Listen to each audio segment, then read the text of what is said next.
Enlarge one of the slides posted to GitHub. Reader comments 31 with 26 posters participating. Share this story. Share on Facebook. Share on Twitter. Share on Reddit. A security researcher has published a detailed guide that shows how to execute malicious code on Windows computers still vulnerable to the critical BlueKeep vulnerability. The move significantly lowers the bar for writing exploits that wreak the kinds of destructive attacks not seen since the WannaCry and NotPetya attacks of 2017, researchers said.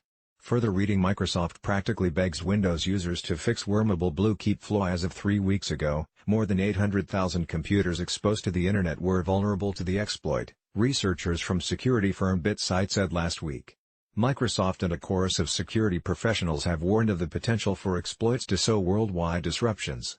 The risk of the bug, found in Microsoft's implementation of the remote desktop protocol, stems from the ability for attacks to spread from one vulnerable computer to another with no interaction required of end users. A pretty big deal. One of the only things standing in the way of real-world attacks is the expertise required to write exploits that remotely execute code without crashing the computer first. Several highly skilled white-hat hackers have done so with varying levels of success, but they have kept the techniques that make this possible secret. Much of that changed overnight, when a security researcher published this slide deck to GitHub. It basically gives a how-to guide for people to make their own RCE, independent researcher Marcus Hutchins told Ars, using the abbreviation for remote code execution. It's a pretty big deal given that now there is almost no bar to stop people publishing exploit code.